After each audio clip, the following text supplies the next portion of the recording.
Most people don't do a whole lot after they die. But at the turn of the 20th century, one very dead American prophet started popping up all over America. He was featured in thousands of newspaper articles as he traveled the nation performing miracles in front of thousands of people. He got married, went to jail for fraud on a few different occasions, and proceeded to die again several more times. I have been doing deep dives into religious scams for years now, but I've never had to try to piece together the truth of a story this bizarre, where nearly half a dozen different imposters are all claiming to be the same person at the same time, also that they could scam the thousands of followers left behind by one dead miracle worker. This story is nuts, and it reveals something absolutely fascinating about resurrection stories like Jesus's that no one, religious or atheist, is talking about.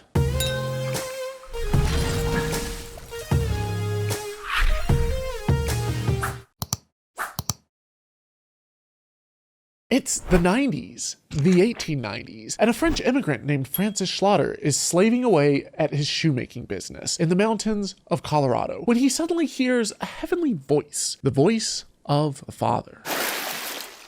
This is my beloved son, in whom I am well pleased.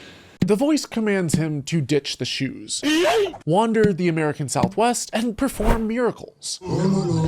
So he does, quite literally, ditch the shoes, and begins wandering the wilderness barefoot like an American John the Baptist, and becomes one of the country's first major faith healers. The Wild West wasn't exactly known for its healthcare, so before long he has crowds of people flocking to him begging for healing. And because humans really haven't changed that much in the last century, the same psychological factors that work today worked then. The pain-numbing effects of adrenaline, mass hysteria, collective effervescence, the power of suggestion, etc. Which, on a side note, if you're curious why faith healing sometimes does work and the psychological aspects that are involved, check out this video that I did on that with Alice Gretchen. It'll be linked in the description below. Francis Schlatter would lay hands on people, hand out blessed handkerchiefs, or wave his copper wand over them, and their pain would miraculously go away. By 1895, Schlatter had become a nationwide sensation. Thousands lined up outside of his Denver home every single day. Railroad companies ran special trains just to bring the sick to him. He would stand there for hours, barefoot, long-haired, deliberately Christ-like in appearance, laying hands on the sick entirely free of charge. And the parallels to Jesus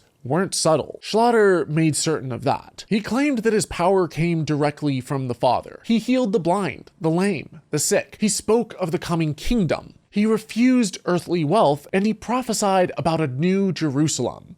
Although in New Mexico of all places. And when he was outright asked if he was indeed the Messiah, he admitted that he was indeed the second coming of Jesus. And thousands of Americans gobbled it right up. Who knows whether or not Schlatter actually believed his own BS, but like any good faith healing peddler, he would get results and then bounce before the placebo effect could wear off. Until, in the height of his popularity, after just 5 short years of ministry, Schlatter left a cryptic note saying, "My mission is finished. The Father calls me. Goodbye." And as quickly as he appeared, he vanished, skipping town. Ironically enough, the government was starting to investigate other people who were selling his magic handkerchiefs, and he just vanished in the middle of the night because he didn't want to get caught up in the court cases. So make of that what you will. For months after he vanished, he stayed with one of his disciples, Ada Morley, who published a testament of his teachings and miracles in 1897 called The Life of the Harp in the Hand of the Harper. Among other things, she reported that he would exercise by swinging his bronze rod above his head, stating that the Father had instructed him to do so, or he would lose his power, and that a class war was about to usher in the end times in 1899. Now, the world may not have ended in 1899, but it does raise an interesting question. If civilization actually collapsed tomorrow, how much of it could we realistically rebuild? And that is why I have been obsessed with the book, The Ultimate Guide to Rebuild Civilization, by today's sponsor, Hungry Minds. This thing is absolutely stunning. It is a thick premium hardcover, hand illustrated,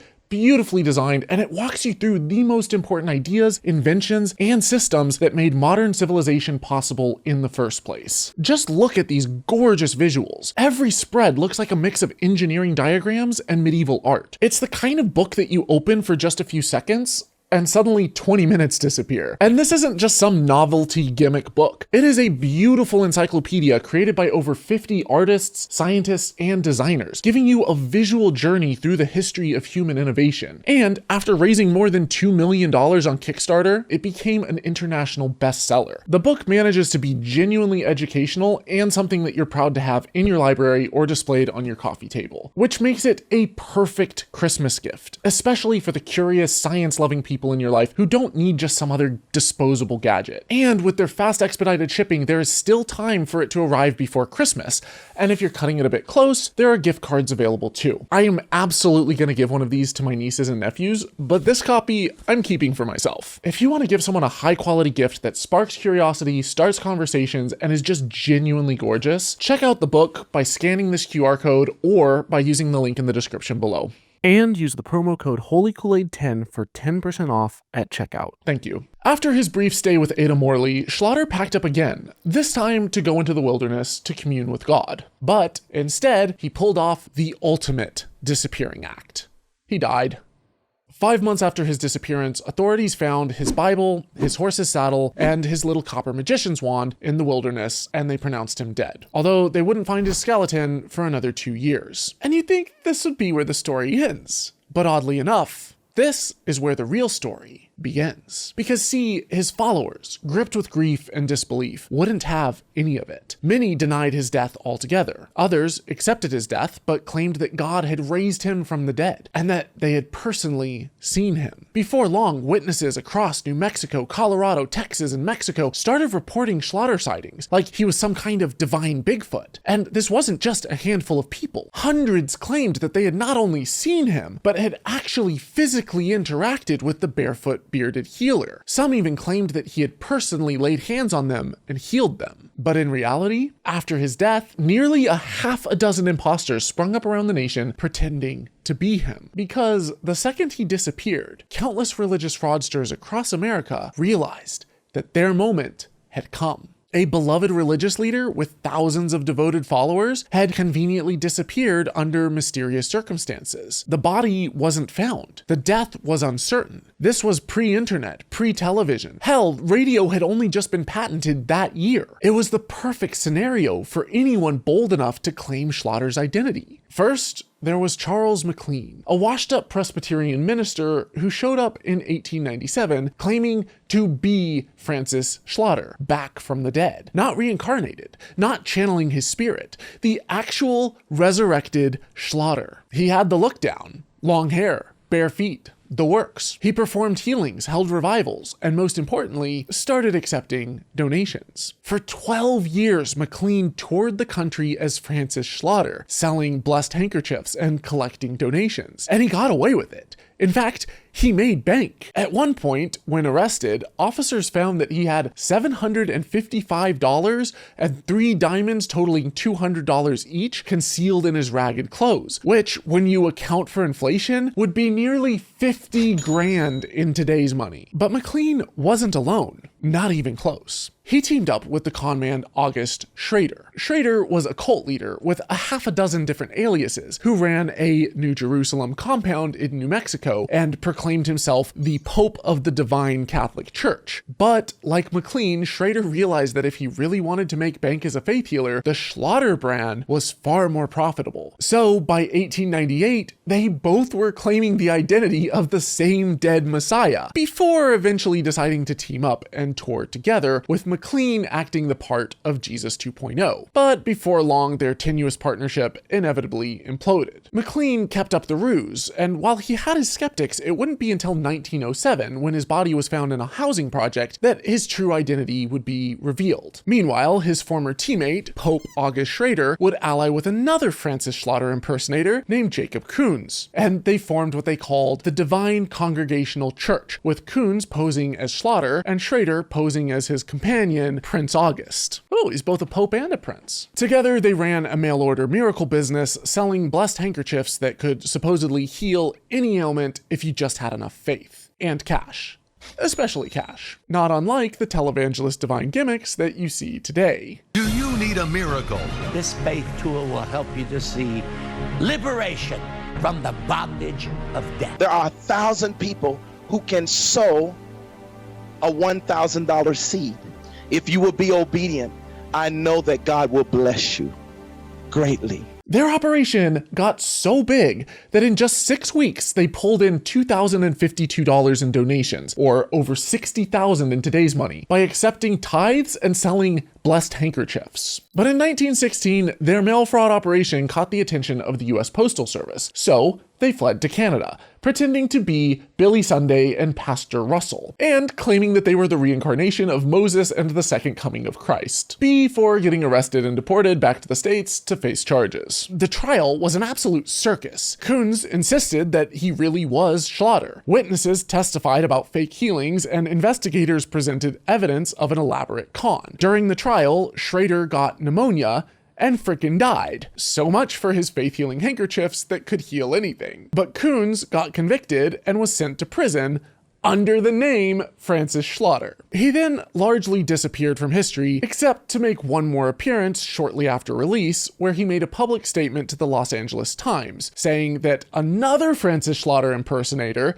who had died in St. Louis in 1922, was not actually him, but was an imposter. You can't make this stuff up. This final Schlatter impersonator was a man named John Martin, who wrote an entire autobiography under the name Schlatter, where he claimed that he hadn't actually died in the wilderness, but just went into hiding. It reads kind of like a Bible gospel, but if Jesus had written in the first person. And he was quite possibly the most successful of the 4 imposters, bragging that he had been gifted a pony, constantly had had the best food and wine, was chauffeured around in the fanciest carriage, and had gained the support of at least one US senator, and allegedly, according to him at least, US President McKinley. He seduced and attempted to elope with the millionaire widow of the inventor of the Ferris wheel. He set up a faith healing school in Central Park in an attempt to bilk the Fifth Street millionaires, and he eventually married another faith healing con artist, the Hindu Swami Laverna V. Comer. It was only after his marriage fell apart, thanks in part to his alcoholism and violent abuse, that he died in a St. Louis housing compound. Now, these 4 Schlatter impersonators were just the most famous ones. Newspapers from the era document Francis Schlatters popping up across America like religious whack-a-moles. Some claimed that they were him, but had never actually died. Others that they were Francis Schlatter resurrected. Still others claimed that they were channeling his spirit. A few just insisted that they were his disciples carrying on his work. But all of them emerged to fill the vacuum left by a vanished Messiah.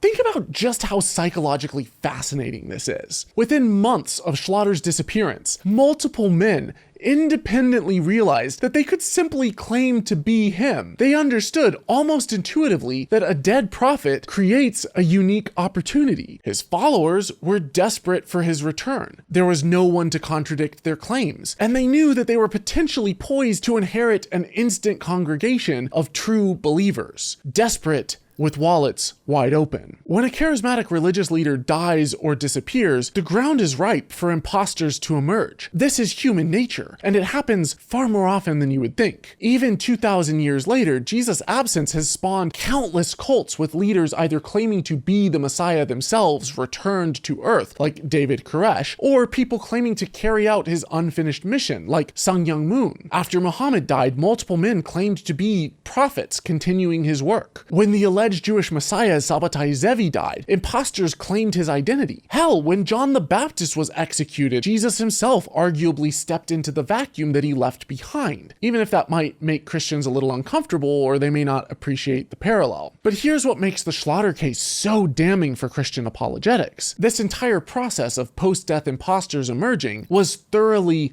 cataloged and documented. We have photographs of the imposters, court records of their trials, newspaper accounts tracking their movements. We have the privilege in retrospect of being able to see exactly how these false resurrection claims emerged and spread. These weren't all master criminals with elaborate schemes. Many of them were simply opportunists who understood a basic truth, that when people desperately want their savior to return, just about anyone can step into the void to play the part. And had it not been for photography and newspapers, some of their movements might have survived. Because, by comparison, let's look at first century Palestine. Jesus is crucified. His movement is in crisis.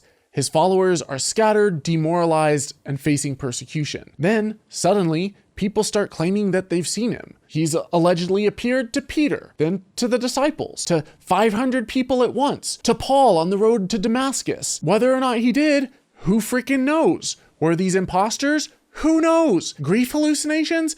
Who knows? Big fish stories, faulty memories, legends, who freaking knows? Because there are no photos of Jesus pre or post resurrection. There were no investigative journalists at the time, no newspapers, no internet, TV, or radio. But the apologists want to convince you that these must be genuine supernatural appearances. After all, they argue, why would anyone lie about seeing Jesus? What would they have to gain? But Schlatter's imposters show us exactly what they would gain: instant authority, devoted followers, wealth, and the power to shape a movement. Anyone can pop up and fill the shoes of an absent Messiah. As was demonstrated by those who claim to simply be channeling Schlatter's spirit, you don't even need to pretend to be the Messiah. You just need to convince people that you've seen the Messiah. Or better yet, that the Messiah has chosen you personally as his special representative, that you've heard his voice and that he's personally speaking to you. Think about it. Paul never met Jesus during his life. Suddenly, he claims that a divine vision gives him authority equal to the original apostles. He quite literally takes over the movement and reshapes its theology, and he becomes Christianity's most influential figure, from persecutor to apostle, in one convenient vision that no one else could verify. That's not a miracle. It's a strategic takeover. And in an era before photographs, before mass media, before any way to verify claims of Jesus sightings, the first century was an imposter's paradise. And what makes this even more obvious is that early Christianity was full of competing resurrection claims. Different gospels describe different appearances in different places to different people. Paul's list doesn't match the gospels. The gospels don't match each other. We have countless other non-canonical gospels popping up and competing for attention and authority. It's almost like multiple people were claiming authority based on their own unique resurrection encounters. Sure, the church eventually standardized the story, picked their canon, declared alternative accounts heretical, and burned or buried variants that they disagreed with. But in those crucial first few decades, it was an absolute free-for-all of resurrection claims. Exactly what you would expect if opportunists were filling a Messiah-shaped vacuum. Christian apologists act like mass religious delusion is impossible. They talk about how Paul or the disciples were arrested and beaten and tortured and they never recanted. They act like the spread of Christianity somehow proves its supernatural origin. But Jacob Koons went to federal prison rather than admit he wasn't Francis Schlatter. Charles McLean spent 12 years living a lie, dying as Francis Schlatter, and he never confessed. John Martin was arrested on multiple occasions and spent time behind bars without ever dropping the ruse, and he clung to his fake identity right up until his death, even writing an autobiography as someone he wasn't. His wife, who was also a faith-healing fraudster, even identified his body as Francis Schlatter after he died. In all four of these imposter cases, there were people who doubted, but there were also eyewitnesses, people who had seen the real original Schlatter, who were convinced nonetheless that the imposter was actually him. Many followers remained devoted even as one by one the imposters were exposed. People don't just die for lies. They live them, they breathe them, they become them, especially when those lies give them power, purpose, and devoted followers. The early Christian movement was no different. It followed the same pattern as every dead Messiah movement. Leader dies, followers despair, someone claims to have seen them, others join in, imposters and opportunists emerge, the story grows, and suddenly you have a resurrection narrative that has multiple witnesses to confirm it. The only unique thing about Christianity is that it succeeded. The imposters won, the stories stuck, and the empire converted. Now, 2,000 years later, we're still arguing about whether those resurrection appearances were real. But unlike with Schlatter, we have no way of confirming or definitively disproving them. But when you look at Francis Schlatter, when you see how quickly the imposters emerged, how easily they convinced thousands, how much influence they accrued, and how profitable it was to claim his identity, the pieces form a very obvious picture. In the case of Jesus, the resurrection appearances could be pure myth, legend, mass hysteria or grief hallucinations. They could be just rumors that grew and developed over time, or they could have been exactly what you would expect in a religious power vacuum. Imposters springing up to profit off of a golden opportunity, and ambitious men claiming divine authority through tall tales and convenient visions that no one can prove or disprove. Because ambitious people realize that a dead prophet is the ultimate opportunity. You can literally become them, speak for them, and harvest the devotion that they left behind. If you guys appreciate this video and what I've been doing with this channel, trying to provide educational content, spreading scientific skepticism and critical thinking, and pushing back against religious fundamentalism, videos like this take a tremendous amount of time, energy, and effort. And lately I've seen a dip over time with my Patreon, but I've been getting back out and putting out more content, better research, bringing back my flagship series like Nothing Fails Like Bible History. And if you want to see more of that kind of content, the best thing that you can do to help me to make all of that happen is to either make an ongoing per video pledge on patreon.com/holykoolaid or a one-time PayPal donation. Thank you guys so much for your ongoing support, and as always, dare to be curious, but don't drink the Kool-Aid.